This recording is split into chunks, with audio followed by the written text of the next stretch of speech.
हर व्यक्ति अपना स्वास्थ्य खुद ही बनाता है। तो शरीर ही हमारे लिए सबसे बड़ा उपहार है और स्वास्थ्य ही सबसे बड़ी संपत्ति है। उसी तरह बाहर क्या हो रहा है उसे हम नियंत्रित नहीं कर सकते, पर हमारे अंदर क्या चल रहा है उसे हम जरूर नियंत्रित कर सकते। हेलो फ्रेंड्स, मैं हूं मोना जैन और जिंदगी की सच्चाई यूट्यूब चैनल में आप सभी का तहे दिल से स्वागत है। आज की हमारी स्टोरी है संतुलित जीवन से ही चित्त को शांति मिल सकती है। चलो तो फिर चलते हैं वीडियो की ओर। अमेरिका के उद्योगपति एंड्रयू कार्नेगी एक बहुत बड़े अरबपति थे। जब वो मरने को थे तब उन्होंने अपने सेक्रेटरी से पूछा, देख मेरा जिंदगी भर का साथ है, मैं तुझे कई दिनों से एक बात पूछना चाहता हूँ, बस ये साक्षी मानकर तू मेरे प्रश्न का सही सही जवाब देना। और सेक्रेटरी ने पूछा, अगर अंत समय परमात्मा तुझे पूछे तुझे कार्नेगी बनना है या सेक्रेटरी, तो तू क्या बनना पसंद करेगा? सेक्रेटरी ने बेबाक उत्तर दिया, सर मैं तो सेक्रेटरी ही बनना चाहूंगा। अरबपति कार्नेगी आश्चर्यचकित हुए और उन्होंने पूछा, क्यों? तब सेक्रेटरी ने कहा, सर मैं आपको 40 सालों से देख रहा हूँ, आप दफ्तर में चपरासियों से सबसे पहले आते हैं और सबके बाद जाते हो। आपने जितना धन वगैरह इकट्ठा किया है उसके लिए आप निरंतर दिन भर चिंतित रहते हो, ठीक से खा नहीं सकते और आपको रात की नींद भी नसीब नहीं है। मैं तो स्वयं आपसे एक दिन पूछने वाला था कि आप दौड़े बहुत, पर आप पहुँचे कहाँ?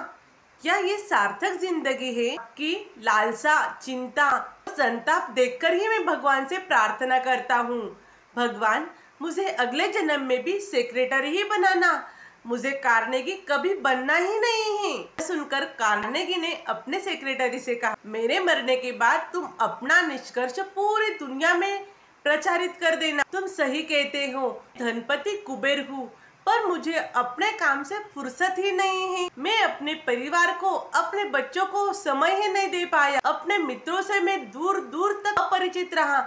जहाँ तक जो लोग मुझे अपना समझते थे, जो लोग मेरे जीवन का अंधेरा दूर करना चाहते हैं, उनसे भी मैं अपरिचित रहा।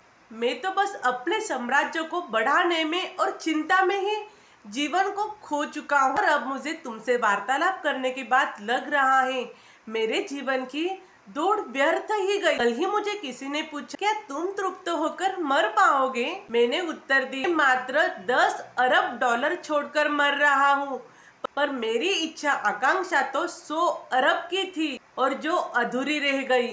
यह उदाहरण उन लोगों के लिए बहुत शिक्षाप्रद हो सकता है जो पाश्चात्य संस्कृति में धन दौलत लालसा के लिए चिंता, तनाव, ईर्ष्या आदि जैसे मनोरोगों से ग्रासित सार्थक जीवन का देने से वंचित हो रहे हैं। कार्नेगी के सेक्रेटरी के जैसे उत्तम चरित्र वाले व्यक्ति जो लाइफ में विश्वास करते, इससे उनका जीवन संतुलित रहता है। वे जानते हैं वर्तमान में ही भावी जीवन का निर्माण हो, इसके लिए धन संचय की परिस्थिति बिल्कुल निर्मूल है। आशा करती हूँ इस कहानी से जरूर समझेंगे। संतुलित जीवन से ही चित्त को शांति मिलती है।